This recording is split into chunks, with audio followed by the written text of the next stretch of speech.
Hello students of class 5। आज आपका exercise 2.5 start करते हैं। देखिए अभी तक आपने एक्सरसाइज 2.4 में मल्टीप्लाई करना सीखा है, तो इसमें भी उसी तरह के क्वेश्चन है, लेकिन थोड़ा सा ये बदला हुआ है कि वर्ड प्रॉब्लम्स ऑन मल्टीप्लिकेशन अब आपको सीखना होगा। जैसे ये फर्स्ट क्वेश्चन में है, there are 2278 schools in a state. If average number of students in a school is 1250 यानी 1250, find the total number of students studying in the schools of the state. देखिए क्वेश्चन क्या कह रहा है कि there are 2278 schools in a state, यानी कि एक स्टेट में इतने स्कूल हैं, और ये लिखा है average number of students in A school is 1250 या 1250, और एक स्कूल में average number of student in school का मतलब है कि जो एक औसत है एक स्कूल में स्टूडेंट्स का, वो है 1250 है। मतलब वन स्कूल में इतने स्टूडेंट्स हैं, तो इतने स्कूल्स में कितने स्टूडेंट्स स्टडी कर रहे हैं ये आपको करना है। तो जैसे एक स्कूल में इतने हैं और इतने स्कूल में कितने, ज्यादा स्कूल में नंबर ऑफ स्टूडेंट्स आपसे पूछ रहा है, तो ज्यादा के लिए क्या करते हैं, हम मल्टीप्लाई करते हैं। तो आप लिख दीजिए सॉल्यूशन में the total number of students studying in the schools of the state। Multiply करेंगे आप 2278 इंटू 1250। अब देखिए इस नंबर में इस नंबर का मल्टीप्लाई करना है, तो आप 2278 1250, तो सबसे पहले क्या करेंगे, हम जीरो का मल्टीप्लाई सब में करेंगे। देखिए जीरो का 8 में कर लीजिए, जीरो 7 में करोगे जीरो। देखिए जीरो का किसी नंबर में हम मल्टीप्लाई करते हैं तो जीरो ही आता है। अब आप 5 का करेंगे, तो इस प्लेस को आप क्रॉस कर दीजिए। 5 8 जा 40, 5 7 जा 35 और 4 39, 5 2 जा 10 और ये 13 और 5 2 या 10, 1 कैरी थी तो 11 हो जाएंगे। अब 2 का करेंगे, तो ये दोनों स्थान को आप क्रॉस कर दीजिए। अब 2 से मल्टीप्लाई करेंगे आप, 2 8 जा 16, 2 7 जा 14 और 1 कैरी 15, 2 2 जा 4, 1 5, 2 2 जा 4। ये 2 का हो गया। अब 1 का करेंगे आप, तो 1 का करेंगे 8 में 8 आएगा, 7 करेंगे 7, 2 में करेंगे 2 और 2 में 2। अब इनको ऐड कर लीजिए आप, ये 0 हुआ, ये भी 0, 9 6 15, 1 कैरी हुई ना, तो 3 1 4, 5 4 9, 9 8 17, 1 कैरी 7 और 1 8, 5 13 और 1 14, 1 कैरी 1 1 2, 4 2, 6 2 8 और ये 2। यानी कि ये इनका जवाब हमारे पास कितना आया है, 2847500। 28,47,500 स्टूडेंट्स इस स्टेट के स्कूल्स में इतने स्टूडेंट्स आपके स्टडी कर रहे हैं। तो मल्टीप्लाई आपको करना है, ये 4 जैसे 1 2 3 4 डिजिट का ये मल्टीप्लाई है, एक एक करके करते हैं, बाद में उनको ऐड कर लेते हैं, तो ये इनका जवाब हुआ है। ठीक है, अब क्वेश्चन नंबर नेक्स्ट देखते हैं। देखिए क्वेश्चन नंबर 3 में है, a factory of stationery products 7125 envelopes during a week, find the total number of envelopes produced in 5 years. Question आपसे ये पूछ रहा है कि एक फैक्ट्री में, जो स्टेशनरी की फैक्ट्री है, वो एक वीक में मतलब 1 वीक में 7125 एनवेलप्स बनाती है। अब find the total number of envelopes produced in 5 year, तो वो 5 ईयर में कितने एनवेलप्स को बनाएगी। तो देखिए यहां पर सबसे पहले ये देखो, वीक के हिसाब से क्वेश्चन डिपेंड किस पे करेगा, वीक कितने, एक वीक में इतने लिफाफे बनाती है, तो यहाँ 5 ईयर्स दिया तो 5 ईयर्स के भी हमें वीक बनाने पड़ेंगे। तो देखिए यहाँ पर दिया है, आप लिखेंगे we have 1 year equal 52 weeks. 1 year में 52 वीक्स होते हैं, आपके क्वेश्चन में भी आपको दिया गया है। तो यहाँ पर कितने ईयर्स हैं आपके पास? 5 ईयर्स है। तो 5 ईयर्स के हम वीक्स बनाएंगे तो 5 का मल्टीप्लाई कर देंगे, इसमें कितने हो जाएंगे? 0 यानी 260 वीक्स। ये 5 ईयर्स में वीक्स हो गए। अच्छा, 1 वीक में कितने लिफाफों को वो तैयार करती है फैक्ट्री आपकी? 1 वीक में 7125। तो इसको आप लिखेंगे since in 1 week 1 week produce in 1 week produce envelopes. कितने बनते हैं? 7125। देयरफॉर इन 5 ईयर्स था ना, 5 ईयर्स के कितने आपके बने weeks? 260 weeks produce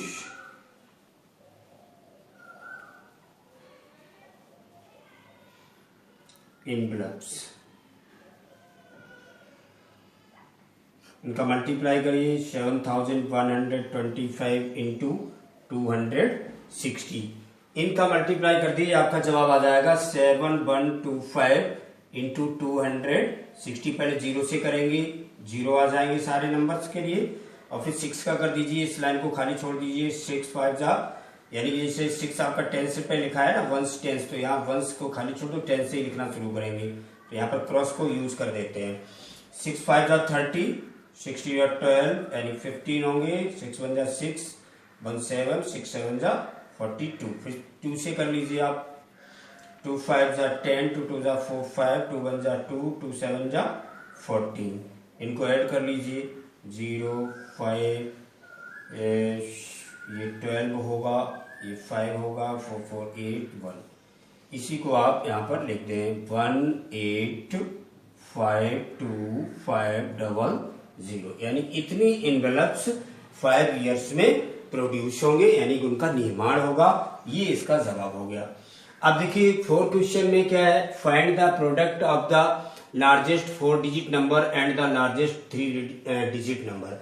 4 digit number आपको लार्जेस्ट लिखना है और लार्जेस्ट 3 डिजिट नंबर लिखना है, फिर उन दोनों का मल्टीप्लाई करना है।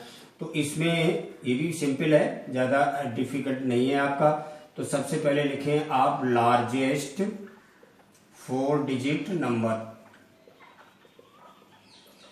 4 डिजिट नंबर लार्जेस्ट लिखेंगे तो कितना होगा आपका? 9 को 4 बार यूज कर देंगे आप, 999 यानी 9999। ये आपका लार्जेस्ट 4 डिजिट नंबर हुआ। और लार्जेस्ट 3 डिजिट नंबर ऐसे लिख लीजिए आप, 3 डिजिट नंबर, तो 9993 बार। अब इनका प्रोडक्ट आपसे पूछ रहा है, तो आप लिखिए प्रोडक्ट इक्वल 9999 का आप मल्टीप्लाई कर दीजिए आप। 9 9 जा 81, 9 9 जा 81, 8 89, फिर 89 हो जाएंगे, फिर 89 हो जाएंगे। अब ये 9 का मल्टीप्लाई हम कर चुके हैं। अब दोबारा हमें क्या करना है? इन्हीं को देख के हम रख देते हैं 1999 और उसके बाद 8। फिर इन दोनों को आप क्रॉस कर दीजिए, उसके बाद फिर यही नंबर उतार लीजिए आप, 199 उसके बाद 8। अब इनको आप ऐड कर लीजिए, 1 9 1 10 और ये 10 19 20 हो जाएगा, 9 2 11 20 29 होगा, 2 कैरी हुआ ना, 8 2 10 और ये 19 99 ये हो जाएगा 28 का 8, 2 कैरी हुआ, 8 2 10 और 9 19 और 8 1 9। ये इनका प्रोडक्ट हुआ है लार्जेस्ट 4 डिजिट नंबर का और लार्जेस्ट 3 डिजिट नंबर का। तो लार्जेस्ट 4 डिजिट नंबर पहले लिखेंगे, 9 को 4 बार लिख दीजिए आप, और लार्जेस्ट 3 डिजिट नंबर लिखेंगे तो 9 को 3 बार लिख दीजिए आप। तो ये लार्जेस्ट नंबर हो गया 3 डिजिट का। और इन दोनों का आपसे मल्टीप्लाई पूछ रहा है कि प्रोडक्ट क्या होगा, तो इन दोनों नंबर्स का हमें मल्टीप्लाई करना होगा। मल्टीप्लाई तो आता है आपको, आप कर लीजिए, आप स्टेप बाय स्टेप उसको ऐड कर लीजिए, वही आपका प्रोडक्ट हुआ है। अब क्वेश्चन नंबर नेक्स्ट देखिए, फिफ्थ क्वेश्चन है, factory has 375 workers, each worker is paid ₹3,750 as monthly salary. मतलब एक फैक्ट्री में 375 वर्कर्स हैं और एक वर्कर को 3,750 रुपीज एज मंथली सैलरी, मतलब सैलरी के रूप में एक माह में इतने रुपए मिलते हैं। What total amount is to be paid to the workers as salary at the end of a month. देखिए, एक मजदूर को, एक वर्कर को इतने रुपए एक महीने में दिए जाते हैं और वर्कर्स आपके पास कितने हैं 375, तो एक को इतना मिलता है तो 375 को ज्यादा मिलेगा। तो आपको क्या लिखना है, total amount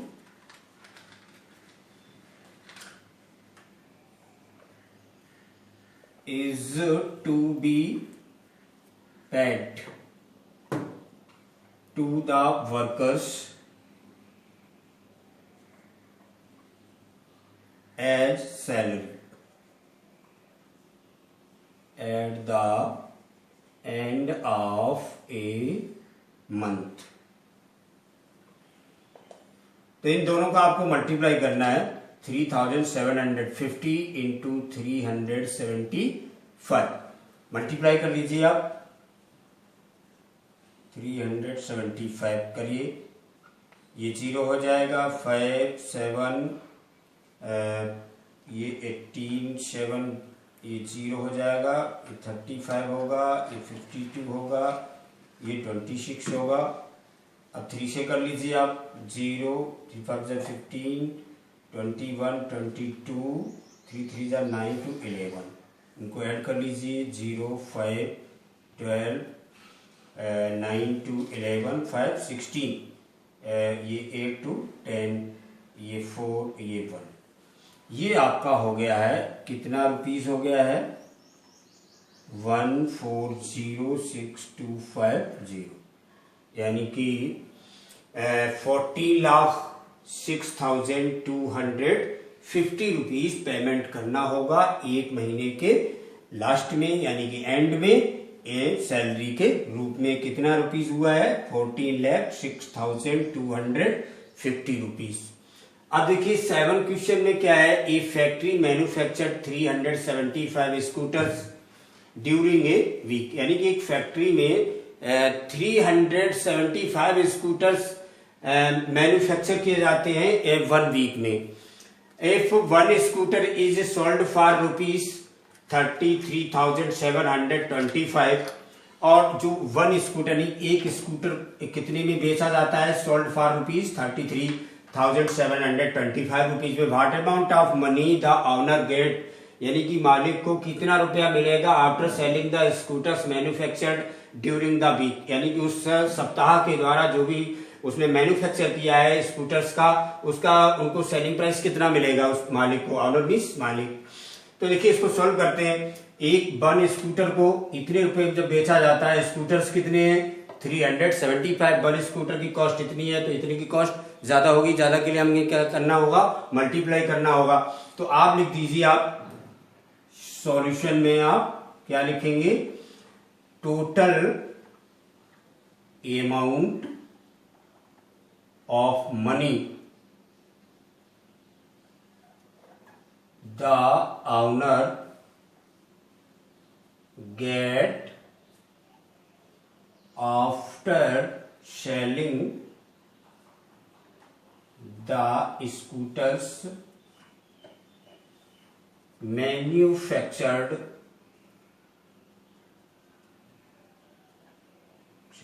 during the week. कितना होगा, इन दोनों का मल्टीप्लाई करना होगा आपको, 3,3,7,2,5,3,7,5 का मल्टीप्लाई कर दें आप। देखिए 5 5 जा 25, 5 2 जा 10, ये 2 कैरी 12 हो गया, 5 7 जा 35, 1 कैरी, तो कितना होगा 36, 5 3 जा 15, 3 18 और ये हो जाएगा 16। अब 7 से कर दीजिए आप 35, 7 2 जा 14, 3 17, ये 49 होगा, 1 कैरी 50 हो गया, 21 होगा और 5 कैरी है 26 और 7 3 जा 21, 23 हो जाएगा। अब देखिए 3 से करेंगे, 3 5 जा 15, 3 2 जा 6, 1 7, 3 7 जा 21, 3 3 जा 9 और 2 11, 9 और 1 10। इनको ऐड कर लीजिए आप। 5, ये होगा 7, ये होगा 18, ये होगा 16, ये होगा 14, ये होगा 6, ये 2 और ये 1। तो कितना अमाउंट हुआ है आपका? तो 1,46,46,875 रुपीज ये उस मालिक को इतना अमाउंट सेलिंग के बाद प्राप्त होगा। ठीक है ना। तो ये क्वेश्चन नंबर 7 आपका कंप्लीट हो चुका है। अब नेक्स्ट क्वेश्चन देखिए 9 क्वेश्चन में क्या है। In a factory 2550 bottles are manufactured in a day, यानी कि एक फैक्ट्री में एक दिन में 2550 बॉटल्स को मैन्युफैक्चर किया जाता है। How many bottles will be manufactured in the factory in a normal year if there are 65 non working days in that year. मतलब ये कह रहा है आपका क्वेश्चन कि एक वर्ष में इन ए नॉर्मल ईयर, अगर एक नॉर्मल ईयर है तो उसमें कितना मैन्युफैक्चर बॉटल्स का होगा अगर उसमें 65 नॉन वर्किंग डेज है। तो देखिए 1 ईयर में कितने डेज होते हैं पहले तो ये आपको मालूम होना चाहिए। यहां पर लिखेंगे 1 ईयर इक्वल 365 डेज। जो नॉर्मल ईयर होता है उसमें 365 डेज तो होते हैं ना, ये तो हमको पता है। अच्छा इसमें ये दिया है कि 65 जो है वो नॉन वर्किंग डेज हैं। तो ये आपका टोटल डेज में 1 ईयर का वैल्यू हमारे पास ये लिखा हुआ है। अब इसमें लिखिए आप non working days, non working days यानी जिसमें काम नहीं किया गया है वो नॉन वर्किंग डेज है। तो कितना है वो 65 डेज ऐसे हैं जिनमें काम ही नहीं किया गया है। अच्छा वर्किंग डेज कितना होगा, ये देखिए काम कितने दिन किया गया है। तो वर्किंग डेज को पहले हम निकालेंगे। तो 365 में नॉर्मल जो ईयर होती है उसमें 365 डेज होते हैं और 65 डेज ऐसे हैं जिनमें नॉन वर्किंग मतलब काम नहीं हुआ है, तो वो हटा दीजिए आप, इसमें माइनस कर दिया आपने। तो हमारे पास कितना आया 300 जी वर्किंग डेज है, इतने दिन में काम किया गया। अब आपका सवाल क्या कहता है कि a day, in a day मतलब एक दिन में इतनी बॉटल्स को मैन्युफैक्चर किया जाता है। तो इतने डेज इसमें काम हुआ वो कितने डेज है हमारे पास 300 डेज है। तो 300 डेज में कितनी बॉटल्स को मैन्युफैक्चर किया गया। तो आप लिख सकते हैं यहां पर since in one day bottles are manufactured, कितना हुआ मैन्युफैक्चर 2550। ये 1 डे में इतने का मैन्युफैक्चर होता है। अच्छा कितनी डेज का हमको चाहिए 300 डेज का। इन 300 डेज बॉटल्स आर मैन्युफैक्चर्ड। तो 300 का इसमें आप मल्टीप्लाई कर लेंगे इंटू 300। देखिए 1 और 2 जीरो इस पर 3 जीरो को आप रख लीजिए। अब 3 से मल्टीप्लाई इतने में कर दीजिए 3 5 15, ये 16 हो जाएगा, 3 2 जा 6 1 7। इतनी बॉटल्स को 300 डेज में इतनी बॉटल्स को इस फैक्ट्री में प्रिपेयर किया जा सकता है, उनको मैन्युफैक्चर किया जा सकता है। ये क्वेश्चन नंबर 9 आपका कंप्लीट हो गया। देखिए अब 10 नंबर में देखेंगे the average annual income of a man in a colony is ₹78,695। There are 376 earning man in the colony, what is the total income of all earning man in the colony. देखिए एक man की इन्होंने लिखा है average annual income of a man, मतलब एक व्यक्ति की जो औसतन आय, इसकी आय है, इनकम है कॉलोनी में, वो कितनी है 78,695 रुपीज है। अच्छा इसमें क्या कहा गया कि देयर आर 376 अर्निंग मैन, वहां पर जो कमाने वाले लोग हैं वो 376 है कॉलोनी के अंदर। तो what is the total income of the earning man in the colony, तो टोटल कितनी इनकम होगी। तो इन देखिए एक व्यक्ति इतने रुपए कमाता है और हैं कितने लोग वहां पर 376 है, तो सीधा आपको क्या करना होगा, मल्टीप्लाई कर देंगे। तो आप यहां लिख देंगे total income of all earning man in the colony equal, तो देखिए इस 78695 में मल्टीप्लाई किसका करेंगे 376, तो इनमें मल्टीप्लाई कर लीजिए, आप नीचे रख दीजिए इसको 376।